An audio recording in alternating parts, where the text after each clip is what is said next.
Hello and welcome to another episode of Ain't It Scary with Sean and Carrie. I'm the titular Sean. And I'm the very titular Carrie. And this is the show that takes you inside the unbelievable, the ooky, the spooky, the macabre, and the bizarre, and tries to find an answer. Caroline, this week, I think this goes more on the bizarre side than anything else, but there's a kind of personal horror to this story as well, and I think you'll see what I'm talking about. Even more than true crime, huh? It is definitely a true crime story. I was just trying to link it to one of those words I just said. This is the story of Patty Hearst, the heiress turned left-wing radical and bank robber. Yeah. Turned back, question mark? Question mark. We can question mark all of the turns, all the heel and face turns in Patricia's story. She does prefer to be called Patricia, although I will slip, and I'm sure I'll be calling her Patty the whole time, because that's what we call her, right? Yes, in this household, we're a Patty household. Well, that's what the media called her, and it's just got a snap to it, that name, Patty Hearst. Mm-hmm. Patty Hearst was a publishing heiress who was kidnapped in 1974 by a group calling itself the Symbionese Liberation Army. Mm. Hearst herself was captured 19 months later, by which time she was a fugitive from justice, wanted for violent crimes she had committed with the very group that had kidnapped her. Something changed. Something snapped for Patty, didn't it? Mm-hmm. Well, we'll see. Patty Hearst was the granddaughter of William Randolph Hearst, the newspaper publisher and politician who created what was at the time the world's largest film, newspaper, and media company, and for promoting sensationalistic yellow journalism that arguably is still ruining news to this day. Yeah, he was the inspiration for Citizen Kane, the main guy in that. I forget his name, but it was played by Orson Welles. And Charles Foster Kane. Charles Foster Kane. I knew it was Kane. Yeah, he wasn't a super great guy, but he was very rich. He was basically one of those guys that you could really call a tycoon. Yes. And in this era, I think he sort of presaged or maybe was a harbinger of this era now of everything getting snapped up by the biggest companies, where like Disney owns the Rupert Murdochs of the world. Everything, and News Corp owns everything. Exactly. Mm-hmm. Now, Hearst Communications isn't, I don't think, as big as those giants these days, but it is still a very large company that owns a chunk of A&E and ESPN and many, many, many magazines and local papers around the country. Actually, pretty much any newspaper you read in Connecticut, like local state papers. They're all Hearst? They're all Hearst. The Connecticut Post, the Greenwich Times, the Stamford Advocate. Interesting. Suffice it to say, Patty was comfortable. Yeah. She was what you would call an heiress. Her father worked in the company. I believe at this time he might have been like the chairman of the board. He was never able to be... He's Frank Sinatra? Yes, yeah. He was never able to be the CEO because he had an older brother. And it's like a royal title with these guys. Yeah, I think sort of. But Patty was very comfortable and her family was very comfortable. And if she didn't want to, she probably wasn't going to have to work a day in her life. How old was she at this time? At the time of her kidnapping, she was 19 years old. All right. Still a teenager. Yes.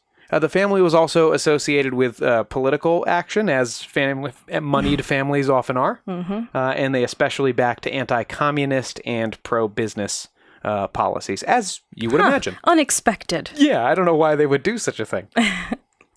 Patty herself was born February 20th, 1954. She was the third of 5 daughters to Randolph Apperson Hearst and Catherine Wood Campbell. Apperson. Mm-hmm. Interesting. And I believe Randolph Hearst, well, again, not able to be the bigwig at the company, I believe he was the chairman of the board there at the time of her kidnapping. He was a medium wig. Yes. Now, Patty attended all-girls private schools before heading to Menlo College in Atherton, California, and then she transferred to UC Berkeley. And in 1974, she was a sophomore studying art history and living with her new fiancé, Stephen Weed. It's just a great name to have at UC Berkeley in the 70s. Absolutely it was. Her parents didn't assign her a security detail or anything like that because her dad wasn't like that important and he didn't have access to the whole company's funds or anything like that. So they figured it was, fine. Yeah, she's, her dad was the Prince Harry of the world, and we all know that they didn't give little Archie his own detail, so. Anyway. They probably were wishing for a security detail on February 4th, 1974, when the 19-year-old Patty was snatched from her Berkeley apartment. Her fiancé was home at the time. And a group called the Symbionese Liberation Army claimed credit for the kidnapping. So who, Caroline, are the Symbionese Liberation Army? And what are Symbionese people? Where is Symbionia? Yeah, I genuinely have no clue. The only thing I ever have thought of in relation to like reading that name is like Die Hard. It's our brothers in the Symbionese Liberation Army. Yeah, it seems like one of those vague sort of things. Yeah, who are they, Sean? The Symbionese Liberation Army was formed in 1973, so just a year before, by Donald DeFries and Patricia Michelle Soltysik. Okay. Or Soltysik, maybe? Mm-hmm. I'm not good with a Polish name. Which is fine, because at this point, everyone in this gang kind of took on fun names. Oh, it's like Marilyn Manson's band. So Donald DeFries called himself General Field Marshal Sank. Okay. And Miss Soltysik had changed her name to Ms. Moon. Well, certainly less of a mouthful. One word, Mizmoon. Oh. This all started when DeFries, a.k.a. Sink, was serving 5 to life in Soledad prison for robbing a prostitute, because he's a nice guy. No, DeFries became Defoe. He escaped prison on March 5th, 1973, by just walking away. All right. You see, he was on work duty on a boiler room outside of the perimeter fence. Guys, maybe just hire janitors to take care of that part. Yeah. Don't send prisoners outside of the fence. No. By this time, he was already going by Sink, after the name of the leader of the slave revolt that took over the Amistad ship. Is he a black fella? Yes. Okay. Because I was going to say, that's not great if you're white. Yes, DeFries actually was the only black member of the Symbionese Liberation Army. Gotcha. So obviously he had some kind of eyes toward social justice or racial justice, or that was the image he wanted to build up. However, he has been accused by some of informing on community organizers to the LAPD between 1967 and 69. Oh, dear. So maybe Sink was only out for himself. It's hard to say, and obviously lots of people have lots of things to say about him. What's not disputed is while in prison, Sink had made ties with an organization called Venceremos. Oh. Now, Venceremos was a left-wing extremist political organization that was sprouting up in California, kind of academic radical societies. Does it have Latin roots? Spanish, Mexican roots. I think it came from like labor groups. Gotcha. And so they were dedicated to community control of the police and prison reform. You can see why Sink would be interested in that, having just gotten out of Soledad prison. Doesn't sound like his conditions were too brutal. They let him take a walk and he just left. But he was put there by police, so... Yes, that's true. Now, this organization, Venceremos, had been dedicated to peaceful action-ish until 1971, when new leadership had taken over and made things a little bit more militant and a lot more Maoist. Oh. And that's always fun. Yeah. So they had kind of a Maoist communist bent now, and their stated goal was the overthrow of the American government. Okay. They weren't like a military organization. They didn't have guns and stuff. They were just a political group dedicated to maybe the like eventual... an ideological overthrow? Yes, like eventually we're going to overthrow the government. Let's sing songs till we get there. A Willie Wolfe and a Russell Little, who currently were members of Venceremos and later would be members of the Symbionese Liberation Army, found Sank a place to stay when he escaped prison, with their friend Patricia Michelle Soltysik. Ms. Moon. Yes.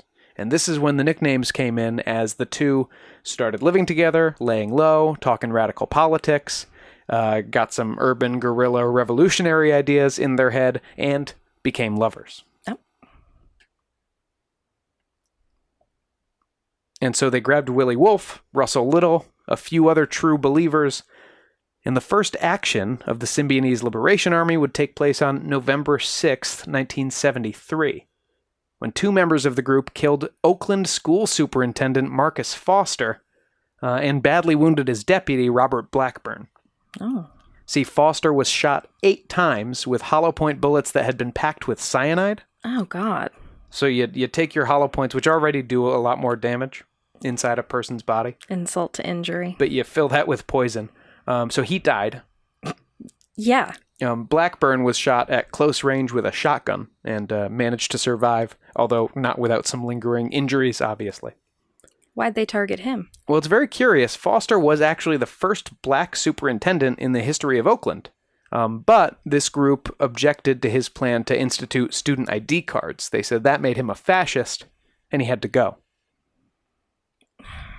Okay. Really interesting. If you look further into it, it seems like Marcus Foster was actually against having student ID cards because he didn't like going in that direction, but this was like the watered-down version he had fought the board to get to. So they're really killing the wrong guy here. Yeah. Joseph Ramiro and Russell Little, two of the gang's members, were convicted of those murders. But those sentences were disputed, and Little's was later overturned in 1981. And he was found innocent on a retrial. He says it was Ms. Moon who killed Marcus Foster. Shot him 8 times. And it was Sank who shot Blackburn with the shotgun after another member, Nancy Ling Perry, couldn't pull the trigger. They got the wrong guy. But it sounds like they rolled up with like 5 people to do this job. Yeah, not very subtle. Not very subtle. And that's why 2 of them were in jail now. With Ramiro and Little arrested, what's a brand new militant organization to do? Try and find some more members? Well, nope. They decided they needed these guys back. So the best way to do that... What's the best way to do that? Break them out of prison? No, we're going to kidnap an important figure so we can negotiate their release. Uh-huh. Now, also in November 1973, the San Francisco Chronicle, a Hearst paper, by the way, their society pages announced the betrothal of Patricia Hearst and Stephen Weed, and listed the couple's address at apartment 4, 2603 Benvenue Avenue. Don't do that. Not great. And that gets us back up to speed at February 4th, 1974, when Angela Atwood, Donald DeFreeze, and William Harris did the deed. Came into the apartment, grabbed Patricia, took her with them. Presumably at gunpoint and all that fun stuff? Yeah, threw a bag over her head. They had guns, and out we go. Now, in their initial communications and notes, the SLA claimed Patty was being held according to Geneva Convention rules. And they issued an ultimatum to the Hearst family. Release Ramiro and Little and get your daughter back. Otherwise, she dies. Putting a lot of confidence in this family to be able to take people out of prison? I mean, they're rich, but... Right. Well, they were told almost immediately, we have no power to do that. Yeah. And so they said, oh, okay, shit, what do we do now? All right, okay. They asked for ransom in the form of food distribution for the poor. Okay. And their initial demand was $4 million worth of food. And then the SLA bigwigs, these are real geniuses, these guys. Bigwigs, Donald DeFreeze. They started chatting and they did some back-of-the-napkin math and decided that what they wanted was $70 worth of food for every needy Californian. And the bill on that came out to like $400 million. So no. They said we need... That's more of a thing on the government than it is on anyone else. $400 million Yikes. in food distribution, please. While they were doing these negotiations, Patty says she was not being held according to Geneva Convention rules. Where did they take her? To one of their safe houses. Was it not very safe? I'm sure the safe house was fine. They were hanging out with like student radicals in the area. Mm-hmm. But Patty was confined to a closet too small to lie down in for weeks. Oof. Her hands were tied and a blindfold was left on her face for the entire first week, according to her account. After that, she was released for meals, but always blindfolded when she wasn't in her closet. Jeez. After some time, like a couple of weeks, they started leaving a flashlight inside the closet with her and some Symbionese Liberation Army official political tracts for her to read. Ah, some pamphlets. A couple of pamphlets. Meanwhile, every now and then, DeFries would come back to the door, bang on it, open it up, and threaten to kill her. So it's 12 o'clock, lunch. 1 o'clock, be threatened with death. 2 o'clock, nap. That's right. Meanwhile, the Hearst family had actually taken out a $2 million loan and started distributing food all over the San Francisco area. Okay. They were calling this Operation People in Need. And it started okay, and they were starting to give out food, but then I think on the first day they were doing it, violence erupted at one of the 4 planned distribution points because the crowds were way bigger than they were expecting. Well, it was supposed to be 400 million. And so people were actually injured as panicked workers were chucking just boxes of food off of moving trucks as they tried to get away. Oh God, it's like COVID times when they were throwing toilet paper at people. I think, are you thinking of Donald Trump in Puerto Rico when he was throwing the... Oh, that was Puerto Rico. I'm trying to repress a lot. The SLA further demanded that the Western Addition Project Area Committee be put in charge of food distribution. This is like a neighborhood council. Mm-hmm. They were like, you're not doing this right. You stop, give it to them. Now, during all these negotiations, there was some heady ideology being thrown around by the group. Angela Atwood supposedly said on the phone, interestingly, these conversations were recorded, and apparently Angela Atwood, who's a white woman, audibly puts on like a black voice. Not great, Angela. And she goes, the dream, and indeed it is a dream of many on the left, is that the enemy corporate state will willingly give the stolen riches of the earth back to the people, and that this will be accomplished through compromising talk and empty words. To this our bullets scream loudly. The enemy's bloodthirsty greed will be destroyed by the growing spirit of the people and their thirst for freedom. We call upon the people to judge for themselves whether our tactics of waging struggle are correct or incorrect in fighting the enemy by any means necessary. Okay. Just to give you a little look at their views. It's funny, it's hard to find any real ideology it's except very like convoluted. Like a general communist worker ownership of means of production kind of thing. Mm-hmm. But it doesn't seem to have been too much of a plan on how to get there, because killing the superintendent isn't moving the ball. No. In any case, their negotiations got something done, because 100,000 bags of groceries ended up being distributed from about 16 sites in 4 counties throughout the month of March. Well, at least there's that. By the end of that month, it didn't seem like they were ever going to give Patty back, or indeed that she was a captive, so. They started to assume that she had been murdered? Well, you see, Patty's captors had been starting to get to her. After some weeks, she says, and this is a quote from Patty, DeFries told me that the War Council had decided, or was thinking about, killing me, or me staying with them, and I better start thinking about that as a possibility. Man, what a choice. She says after that, quote, I accommodated my thoughts to coincide with theirs. As a survival mechanism, one assumes. Mm-hmm. Patty gave her decision. I would not like to be killed. Yes. I would like to be in the group, please. Her blindfold was removed, and she saw her captors for the first time more than a month after being taken.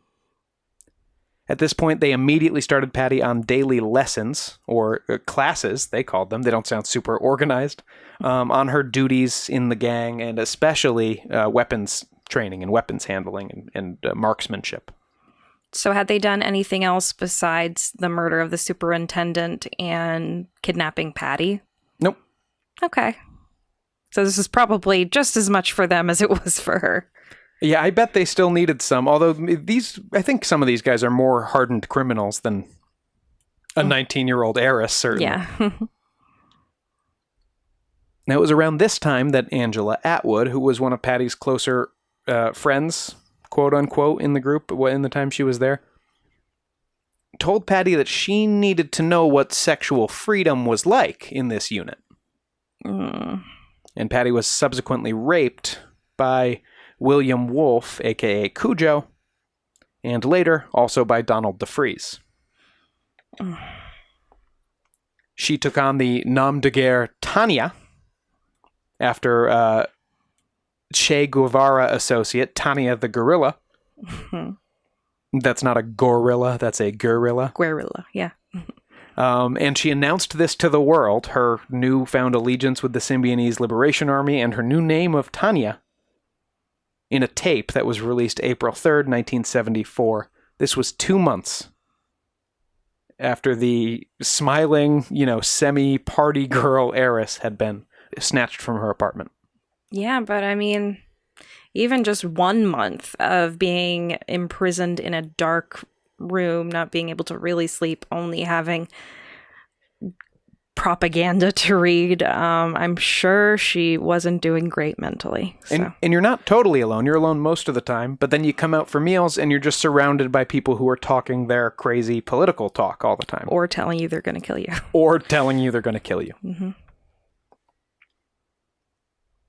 Now, if there was any doubt about the veracity of that tape, about Patty's new role, it was squashed for the public on April 15th, 1974, at the Hibernia Bank on Noriega Street in San Diego. The SLA robbed the bank that day, and Patty was caught on surveillance camera wielding an M1 carbine. Gun. Yes, that's it's a short assault rifle. Mm-hmm. And yelling at bank customers, "I'm Tanya! Up! Up! Up against the wall, motherfuckers!" Oh, some real Amanda Plummer and Pulp Fiction energy. I love how she starts with, "I'm Tanya!" She's like, I gotta announce it. Entrances with pizzazz. So, yeah. Why did they choose that bank to rob in particular? I don't know. Why did Was it just nearby, or? Yeah, they didn't have an ideological issue with this bank in particular. They had an ideological issue with banks and also a need for money. So here they were. 2 men did enter the bank just as customers during the robbery, and both were shot, although nobody died, and it doesn't seem like it was Tanya who shot them. I mean Patty. Patty Tanya. And the SLA escaped the bank with over $10,000 in cash, which is a pretty good chunk of change in 1974. Mm-hmm. Now, in Patty's book, which she wrote years later, called Every Secret Thing, obviously, she denies willing participation in this robbery. Is she saying she was brainwashed, or that she was basically forced to do it, like at gunpoint, or else she would be killed or something like that? Well, we'll get into it in more detail when we get to the trial. But her lawyer did produce police photos at the trial that appear to show the other members pointing their guns at Patty. During the robbery. And some witnesses say they saw Patty lagging behind the others as they made their way to the getaway vehicle. Could she have been looking for an opportunity to escape? Probably not, but maybe it shows a lack of enthusiasm on her part. Mm-hmm. The SLA now found that it had few allies left in San Francisco, in the kind of student academic radical underground community. Yeah, they're like, this is too heavy for me, man. Well, they were because of the Foster murder, not because of the bank robbery. Mm-hmm. Why'd you do that, dude? And so DeFreeze says, guys, we don't have to worry about this. It's fine. I know a bunch of people in LA. Let's just go back to my old neighborhood. And so the Symbionese Liberation Army, this cool hippie gang of bank-robbing communists, packed it all up and headed down to L.A., where Sink was sure he would have friends in hidey holes that they could use. How'd that go for them? He didn't have as many friends down there as he claimed he did. And the group ended up having to commandeer space and supplies, i.e., find people living in squats, beat the crap out of them, send them packing, and say, we live here now. Oh, so he didn't even have one friend. Not that I can find. Interesting. They stole weapons and supplies from the locals, and they generally went about making zero friends in the area. Meanwhile, in prison, Russell Little would be heard to say that the SLA had lost sight of its goals. This was now a confrontation with the police, and not a dialogue with the public. Yeah, it doesn't seem like they're doing a lot of dialoguing. It certainly doesn't. Things would all change for the gang and for Patty just a little bit later that year. I know she hasn't been Tanya for long, but things are going to move even faster when we come back from break. Oh.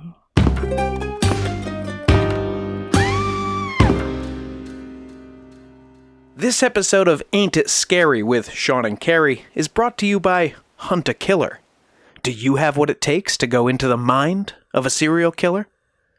The body, the soul, or perhaps to solve a horrific case? When you join Hunt a Killer, you receive a box of cryptic clues mailed to you each month to test your detective skills and challenge even the most brilliant minds in a game designed to give you a journey into the mind of a killer so you can escape. And I hope you escape with the answers that you need. Input our code ScarySquad20 for 20% off. That's ScarySquad20, SCARYSQUAD20 for 20% off when you sign up for your first subscription box at huntakiller.com and find out if you have the guts to hunt a killer. That's again, ScarySquad20 for 20% off. Hunt a Killer. Join the hunt today.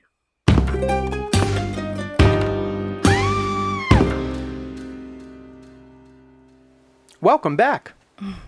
When last we left, it was spring 1974, and the Symbionese Liberation Army had just left San Francisco area, where things were starting to heat up after a bank robbery and the murder of a superintendent and the kidnapping of a local heiress.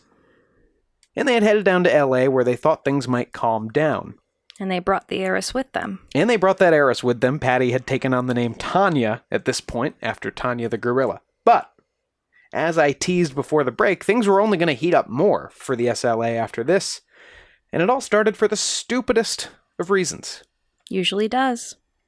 May 16th, 1974, William and Emily Harris, two of the SLA members, stopped in at Mel's Sporting Goods in Inglewood. Patty waiting in a van across the street for them. They had some of their freshly stolen bank money, and they were walking around looking to do a little shopping.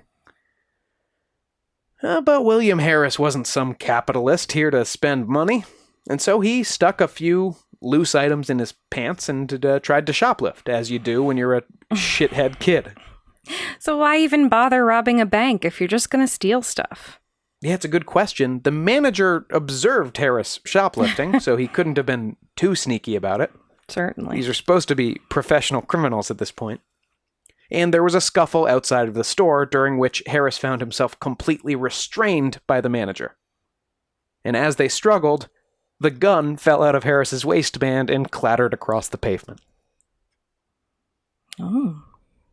At this point, Patricia Hearst, the newspaper heiress, jumps out of the van she's in, whips a carbine rifle just like the one she was using in the bank robbery out, and empties the entire magazine into the overhead sign above the store's doors. Honey, this is your chance to run. Nope.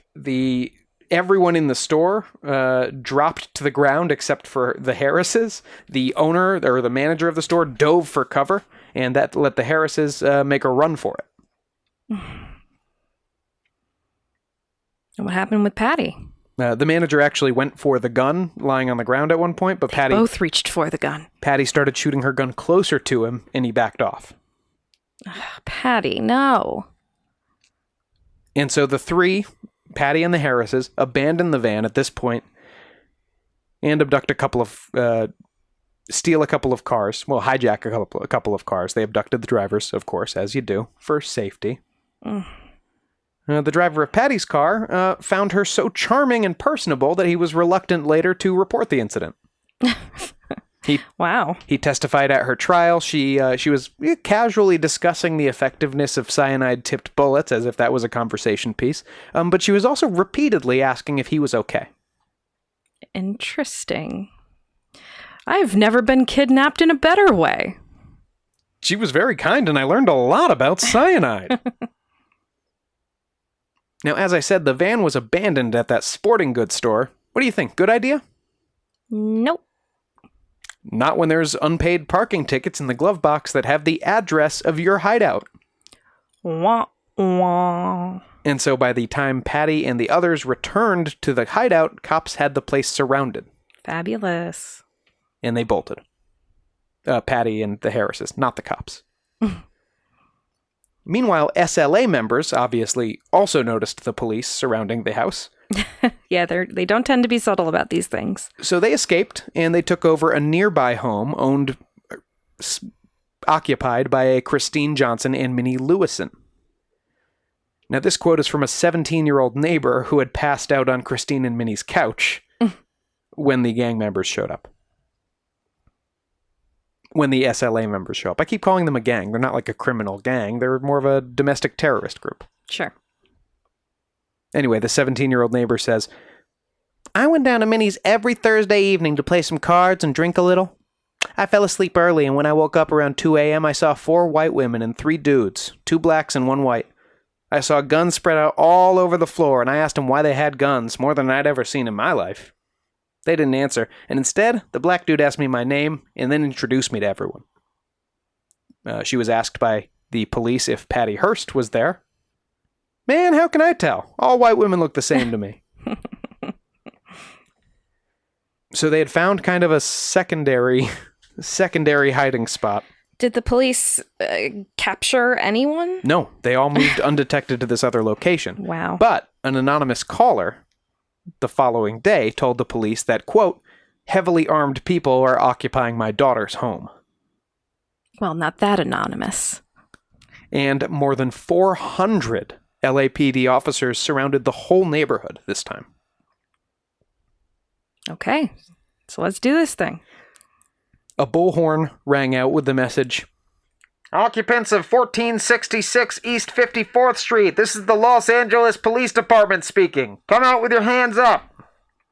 Great sound work. After a pause, only an old man and a young boy came out of the house. The old man told the police there was no one else in there. They were all gone. Mm-hmm. And the young boy went, yes, they is. They's in there and they got guns. Nope. Shut up, Junior. Sean Connery? And with that, it was on. Tear gas was fired into the house and instantly answered by heavy automatic bursts of fire from inside of the home. It's turning into Waco. You don't even know yet, sister. Oh boy. So the shootout began, the police firing into the home with semi-automatic rifles, the SLA firing back out with fully automatic modified carbines, and apparently throwing homemade grenades made of 35mm film canisters. Wow. Sounds like something from Fallout 4. This went on for hours, with the police firing dozens of cans of tear gas into the house. And this is where it's going to get very familiar to Waco. Because if you shoot enough tear gas canisters into a house, it catches on fire. Oh boy. Now, as for the members of the SLA, Nancy Ling Perry, the one who had failed to kill the superintendent deputy earlier that year, and Camilla Hall exited through the back. Now, investigators working for their parents would later claim that these girls had tried to surrender on their way out of the house. The police tell a different story. The police say Hall was shot in the head by police while aiming a weapon, while Perry came out of the house behind her, providing covering fire. Oh, no. After Hall was shot, Perry opened up on the officers, and she was shot twice as well and killed. The rest of the gang died inside from gunshots, burns, and smoke inhalation as the entire house burned to the ground. Does that include Donald DeFreeze and Ms. Moon and all them? Ms. Moon was dead of smoke inhalation. The coroner's report says DeFreeze had shot himself in the side of the head. Where's Patty? Tanya Patty. Patty and the Harris couple were watching this whole siege live on TV from a hotel room in Anaheim. Did they never go back to this group? Well, there's no one to go back to now. Everyone's dead. No, I mean after they moved to the new house. Well, this is only like a few hours after they left. So they didn't meet up with the group, is my point. I didn't realize it was all the same day. Oh, yeah. When they came back to the hideout, the police had already surrounded it. So they went to Anaheim. Gotcha. In the aftermath, 19 firearms, rifles, pistols, and shotguns were recovered from the house. Thousands of rounds had been fired into and out of the house over the course of 2 hours. The reported total was over 9,000 bullets. Jesus. Which makes this one of the largest shootouts in police history still. The most amazing thing maybe is that every SLA bullet missed. Wow. No cops, firefighters, or civilians were injured. They're worse than stormtroopers. And all 6 members of the SLA present were dead. DeFreeze, Atwood, Hall, Perry, Willie Wolfe, and Ms. Moon. At first, it was feared that Patricia Hearst would be found among the dead, but when she wasn't, a warrant was issued for her arrest shortly after for kidnapping and other crimes. Now, Patty was a fugitive. How the turntables have turned. So what do you do now? You're 3 members of a militia army that doesn't exist anymore. Well, I say you wrap it up for the day. Well, there were fallen comrades to mourn, and so Harris went to a memorial rally for Angela Atwood that was being held by, in California in the 70s, there was no shortage of radical leftists, right? Mm-hmm. So people were upset and sad about this, and there was a rally, a memorial rally for her. And there, Emily Harris met some radical friends of Angela's, who she recognized, and they managed to hook these guys up with help so they could resupply and maybe get some new members back. Give it up. So Patty and the Harrises go to San Francisco again and take refuge there amongst activist students who, with Donald DeFreeze out of the picture, are a little more willing to interact with them again. And they recruited a few, probably less hardened members.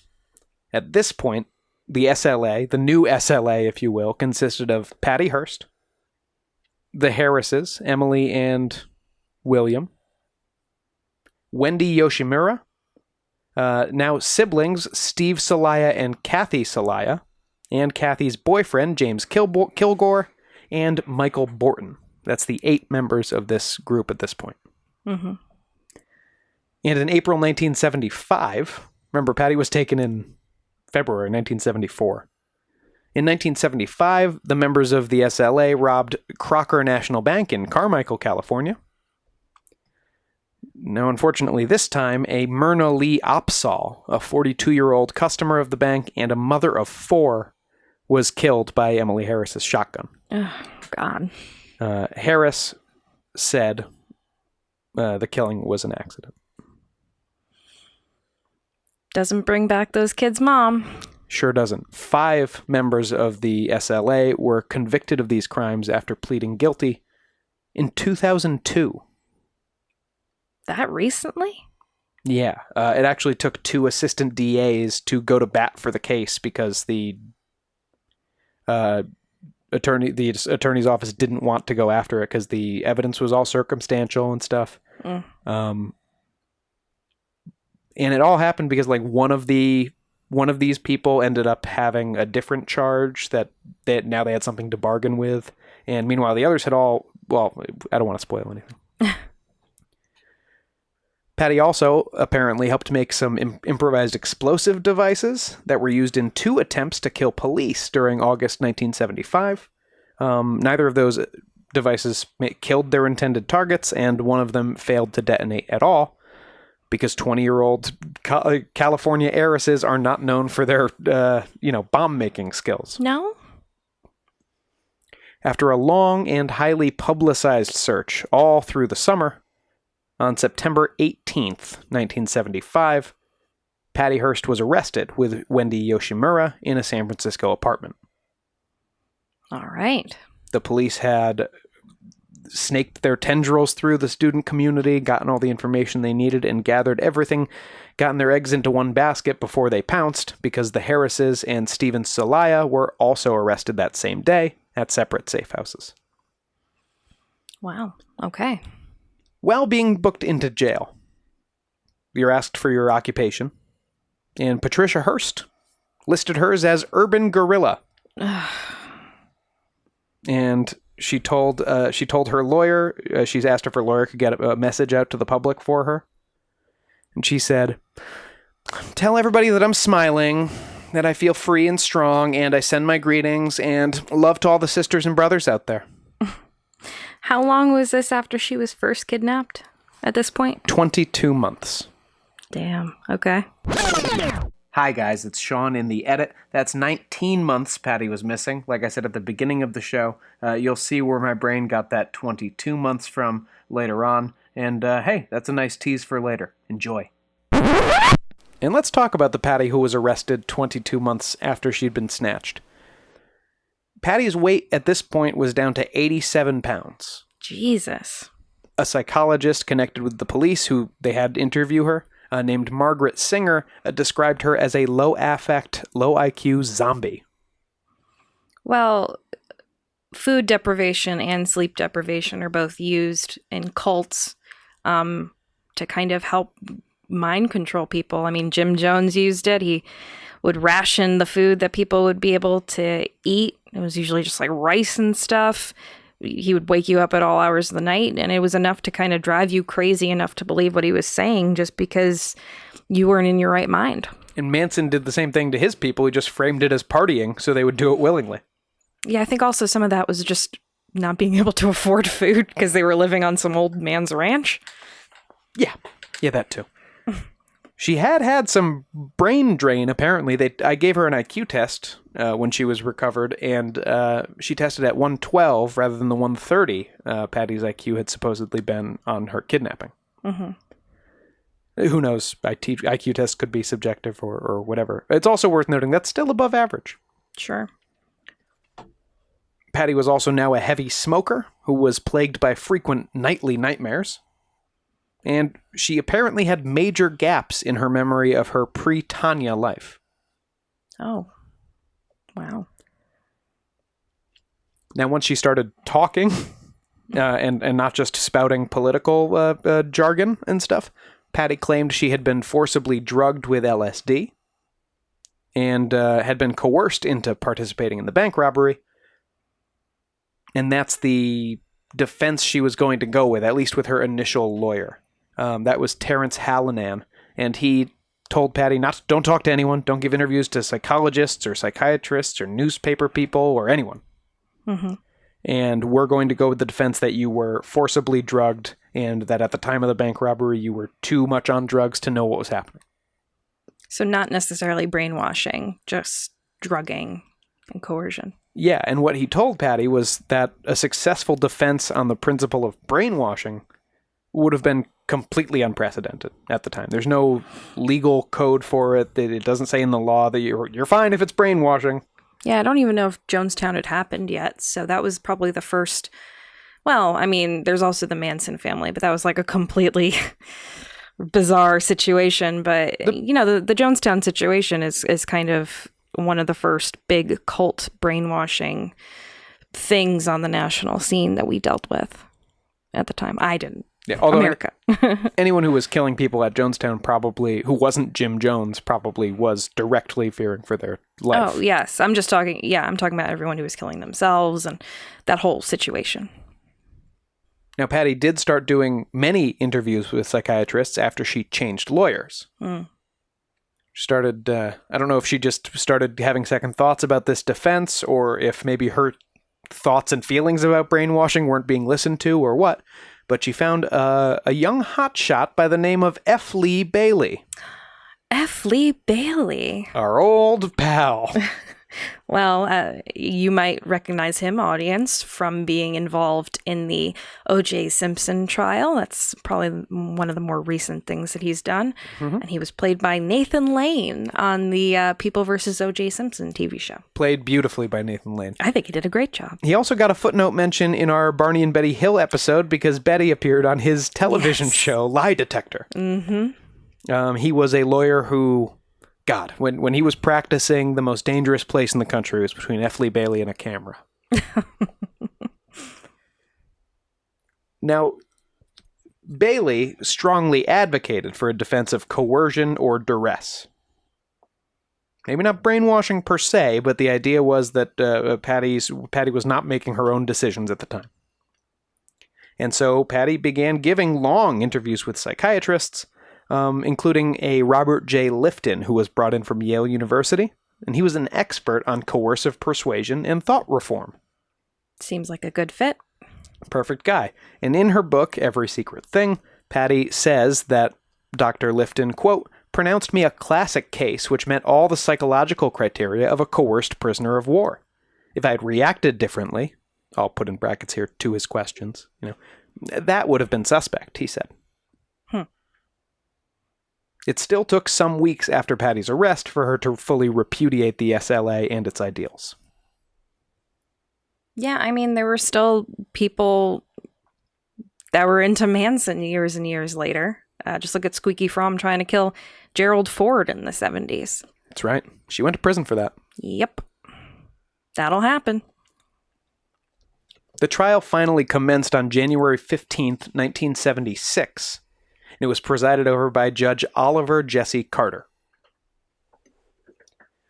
And I think it might be fair to say that it's possible Judge Carter had his mind made up on this case before the trial began. Why do I say that? Well, there was a stylistic handwriting analysis expert, or stylistic composition analysis expert that the defense wanted to bring, who was willing to testify that the Tanya statements didn't appear to be written entirely by Hearst herself, that someone clearly helped her with the verbiage. Mm-hmm. The judge dictated it to her. The judge said, that doesn't work. Okay. Can't have that in this courtroom. Another psychiatrist named Louis Jolyon West had done an interview with Patricia, in which they talked a lot about issues of brainwashing and stuff. That was not allowed to be played in court. Why? I don't know, but he didn't care for it, and the judge, West, that is, didn't care for it, and West accused the judge, in fact, of, quote, resting his eyes during any testimony that was favorable to the defense. Boy, okay. Not good, Judge. Not great. You're cruising for a mistrial. Although, I mean, it's not like he didn't want any evidence. He did allow statements made long after the Hibernia robbery that the prosecution was using as evidence of her state of mind during the robbery. So he allowed prosecution evidence. Including a recording of Patty saying, "With the idea of brainwashing is ridiculous." He also allowed a recording of a jail visit with a friend where Hearst used profanity and expressed radical feminist views. How dare.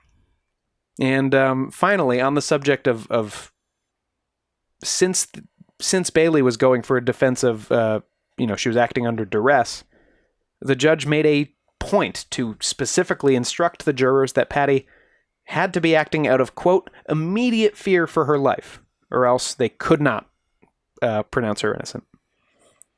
Yeah, he seems to have his own opinion and is trying to inform everyone trying to judge this case on that. Now, Patty herself took the stand in this case.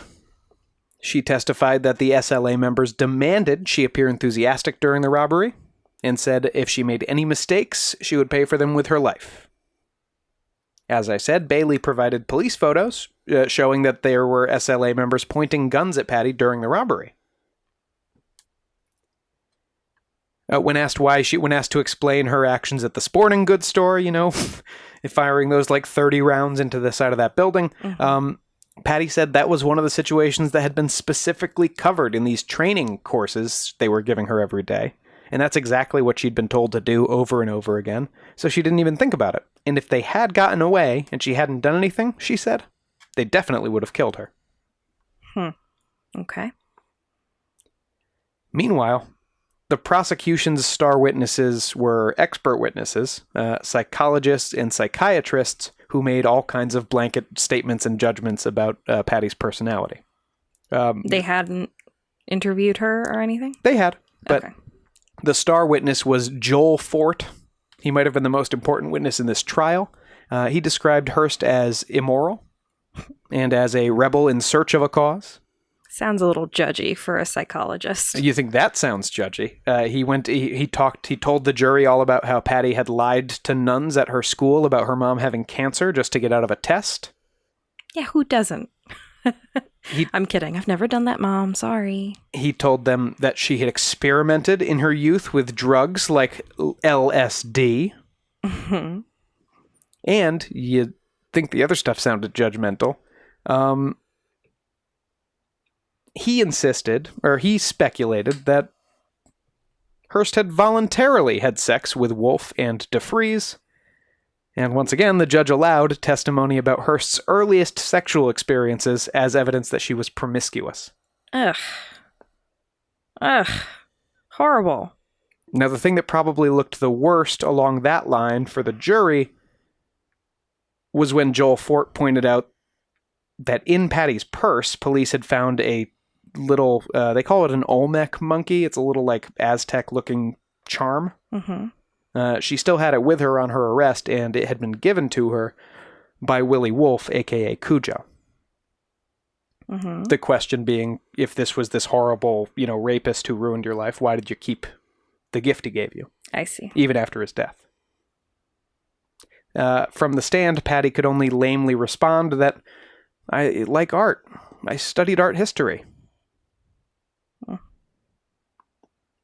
Patty had been loaded up on jailhouse drugs for her court appearance, and she appeared lethargic on the stand and refused to answer many questions even from her own lawyer. What kind of drugs? I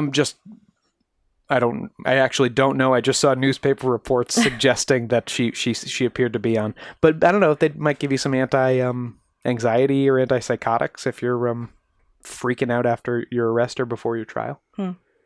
She appeared medicated, though, to people in the courtroom. She pled the fifth on many questions that Bailey asked her, which doesn't help your case. And no. Bailey was criticized after the trial for putting her on the stand at all.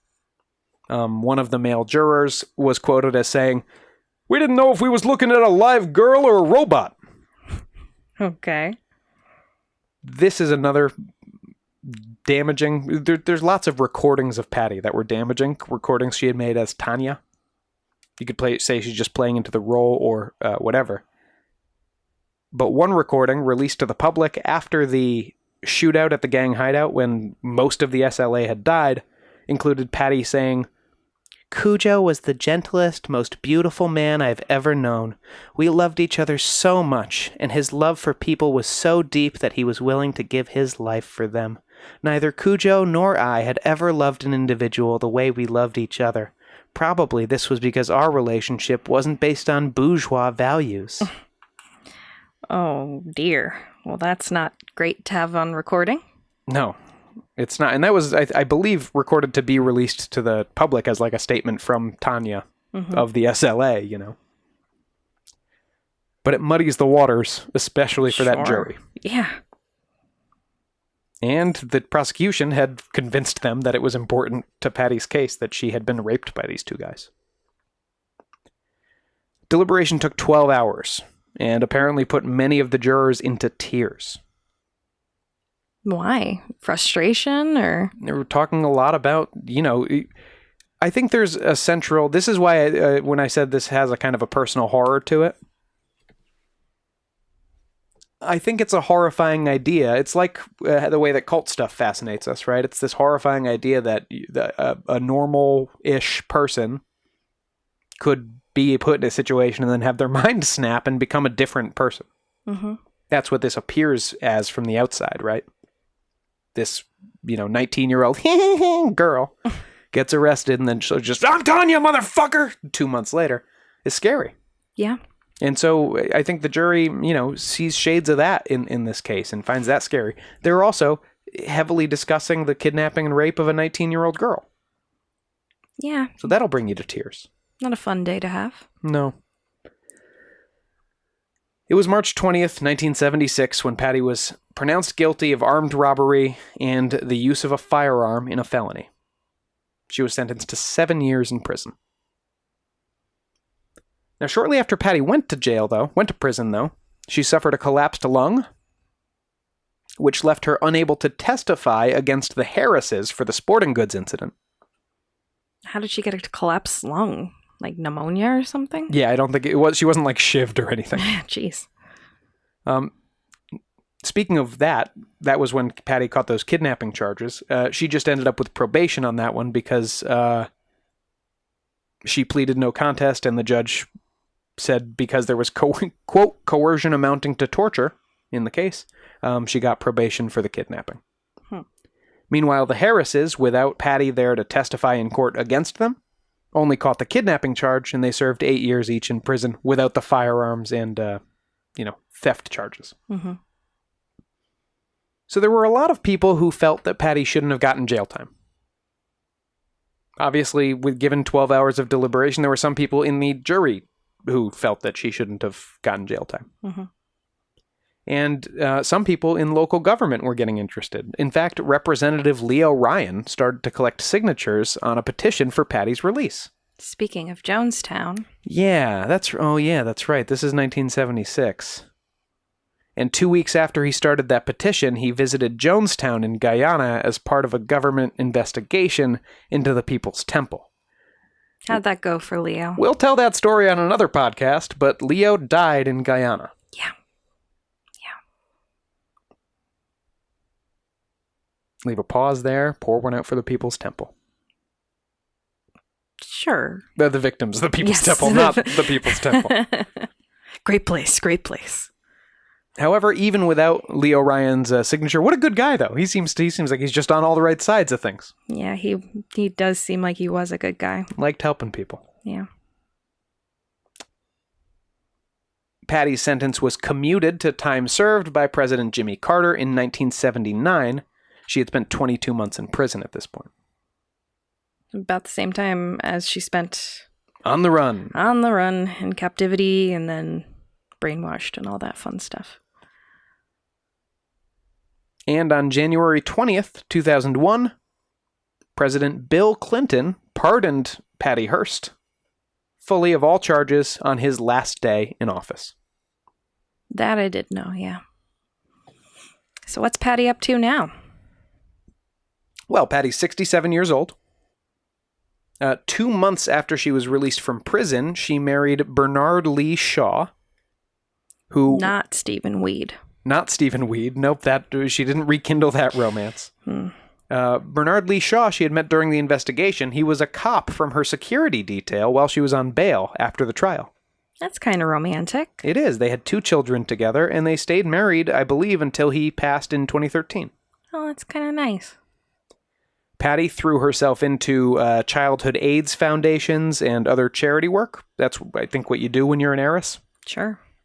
She didn't have to get a job, so she's spent most of her life doing charity stuff. She also, and you'll find this interesting, Carrie, appears in several John Waters films. She's apparently friends with the director and makes appearances in Serial Mom, Pecker, A Dirty Shame, Cecil B. Demented, and one of Carrie's personal favorites, Crybaby. Mm-hmm. She also showed up on Veronica Mars, where Veronica goes to Hearst College. Mm-hmm. And I think I haven't seen it in a while. She's in the episode where Veronica is interviewed for college. Yes. Yeah. And she plays like an old heiress, doesn't she? I think she plays herself. Yeah. And she's also, I mean, some of the most that I've known of her, aside from the general, she was kidnapped and then she was brainwashed, is from Schitt's Creek when Moira does the single woman Patty Hearst musical. One woman show. Yeah. You'll be glad to know that she's also something of a fixture at major national dog shows. Mm-hmm. And that her Shih Tzu Rocket won the toy group at the Westminster Kennel Club Dog Show in 2015. Good for Rocket. And get this, her French Bulldog, this is in 2017, her French Bulldog Tuggy won Best in Breed, and her other French Bulldog, Ruby, won Best of Opposite Sex. Awesome. It's very rare for one owner's French Bulldogs to sweep those categories that way because there's a lot of French Bulldogs in that competition. Great bulldogs. These are all things I've learned researching Patty Hearst. Well, is that the story, Sean? That's pretty much the story. I have one last kind of conspiratorial note, and I stuck this at the end because it's dicey to even kind of piece together into a narrative. But if any listeners have more information they can point me to on this, I would love it. When Willie Wolf, a.k.a. Cujo's dad, found out he was involved with the SLA, because remember, these are all just shithead, like, 20-somethings. Mm-hmm. He hired a private detective named Lake Headley to find out more. Is he also a CNN anchor? I'm Lake Headley. Tonight's headlines. And on May 4th, 1974, this is 13 days before the shootout that took Willie Wolf's life, along with the other 5 main members of the gang, Headley, the detective, swore the following, quote, that Patricia Campbell Hearst and her parents disagreed bitterly over Patricia's political and personal relations, that a love affair between a black man and Patricia Hearst did take place prior to her relationship with her fiancé, Stephen Weed, that Mrs. Randolph A. Hearst subjected her daughter to extreme pressure to change her personal and political relationships. Mm-hmm. You see, based on... This is kind of a long walk, but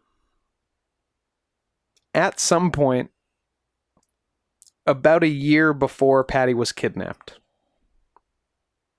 a girl under a different name, but her picture in the prison records looks a lot like Patty, came for a conjugal visit with a prisoner. A black man. A black male prisoner who I don't think was Donald DeFreeze. Mm-hmm. But this whole... Then you get into, like, internet quote-unquote sleuthing on this, and it spins into, like, but what if that girl was Patty under an assumed name? Purposefully kidnapped. And she actually was hooking up with Donald DeFreeze, and the records got messed up. And actually... But then they end up spinning it all the way out to... And that's why the SLA was actually a CIA inside job to cast... a bad light on liberal causes. It's a stretch. It's a stretch. I will say the SLA is generally pointed to as like the first that we know of violent radical left-wing group in the U.S. Mm-hmm. You know, so maybe in an era when the reason people get behind a theory like that is in an era when there was a lot of public sympathy for some liberal causes and a lot of unrest because of it. You know, the CIA did have it in its interest to make those things less popular. I just don't think... It's kind of like the John Lennon thing of, we know that they were watching him, but did they kill him? Right. You know, it's the extra step. It's like, no, why would they have done that? And this does seem like a long walk. A long walk. And if these kids were put together by the CIA, I think they would have been probably a little better organized or equipped. So, do you think she really was brainwashed? Oh, yeah. So that's the actual real question here.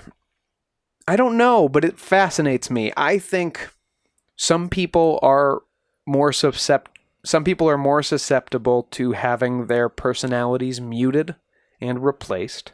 And she was young at the time. And we've all had friends who get a new boyfriend or sometimes a new girl, you know, a guy gets a new girlfriend and their personality vanishes into the other person. Mm-hmm. We've seen that. Sure. We're not being shady right now. I'm not thinking of No, anyone, I'm not thinking of anyone in particular. But everyone's seen that sort of thing. and if that exists, how hard is it to believe that a 19-year-old girl who hasn't eaten in a month and probably does have a rebellious streak anyway. She's a 19-year-old daughter of like very rich conservative parents. I don't find it that hard to believe that after 3 weeks she's fully believing all that stuff. Mm-hmm. Does that mean she's not responsible for her actions? I don't know. It's tough. Yeah, that's always the big question for me in cult stuff, because I can't imagine myself doing these sorts of things, Well, Robin, without a gun to my head. I will never, ever, anyone listening, authorities or otherwise, I will never rob a bank. Movies make it look fun, though, right?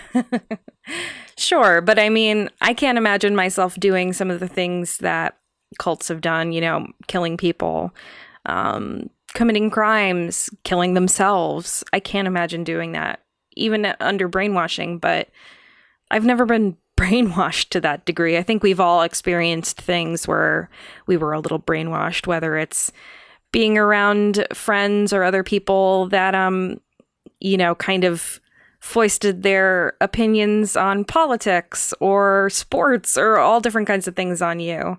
And then you realize afterward, when you're a little older, a little more mature, that, oh, I don't even believe this, The type of person that might have been told their whole life that Nickelback sucks, for example, and then they realize they really do like them. Not me, but, it's that kind of thing, just to an insane degree. Is that a real person?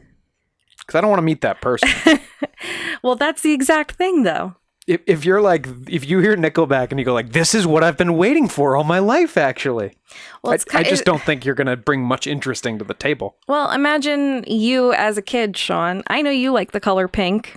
Yeah. But as a kid, you're told that it's a girl's color. It's gay if you like pink.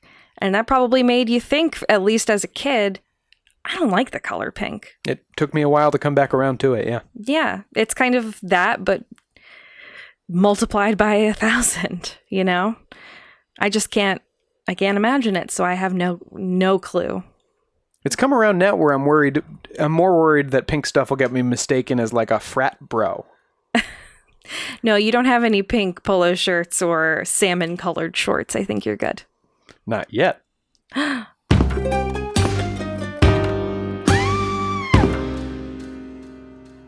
Want to treat your pup to something special? When you visit www.barkbox.com/ain'titscary, you can receive a free month added to your plan when you sign up for a 6 or 12-month subscription. That's an extra month of 2 fun toys, 2 full-size bags of treats, and a tasty chew at no additional cost. Recent box themes have included Home Alone, Lick or Treat, and A Night at the Squeakeasy. Poe loves trying out new toys and treats, and he was psyched to get a bark box. Your pup will be too. So sign up at www.barkbox.com/ain'titscary for a free month added to any 6 or 12-month subscription.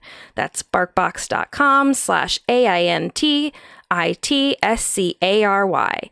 Give your furry friends something to bark about.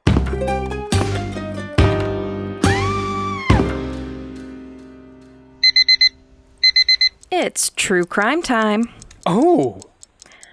Excitingly, we're following up on one of our earlier episodes with this bit of news. Now, this is for episode 9, Tamam Shud, Mystery of the Somerton Man. We stan a Somerton Man!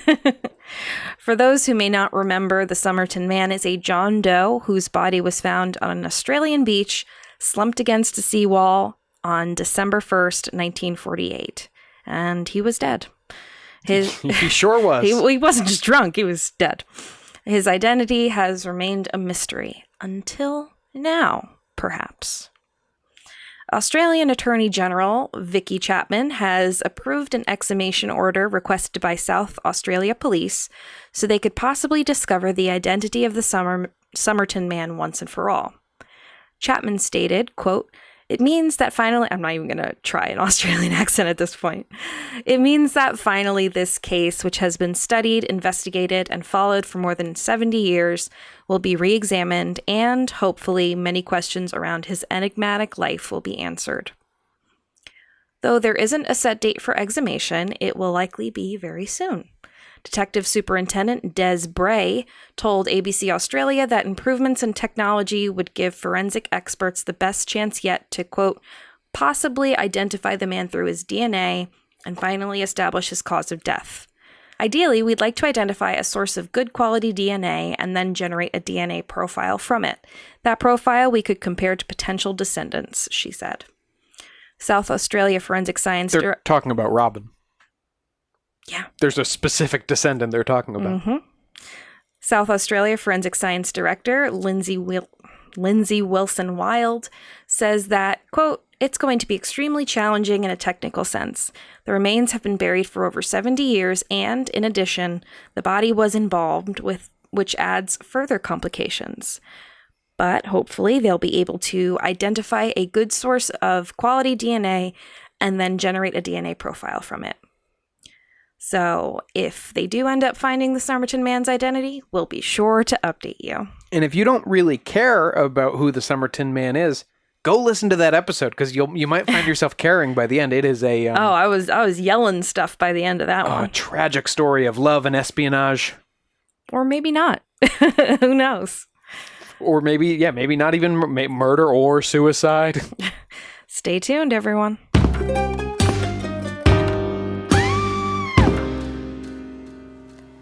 That's it for this episode of Ain't It Scary with Sean and Carrie. Like us on Facebook and follow us on Twitter and Instagram at Ain't It Scary, and check out our website at ain'titscary.com. You can support the show by supporting our sponsors and becoming a patron at www.patreon.com/ain'titscary. And please subscribe to the show and throw us a 5-star review on Apple Podcasts. We'll be forever grateful. We love all of you, especially our top-tier patrons, Nate Curtis, Sean O'Donnell, Jared Chamberlain, Maria Ferrante, and Robin McCabe. Show created by Sean and Carrie McCabe, music by Kyle Ryan. You can find Kyle at his YouTube channel, Music is a Verb. This has been a production of Longboy Media.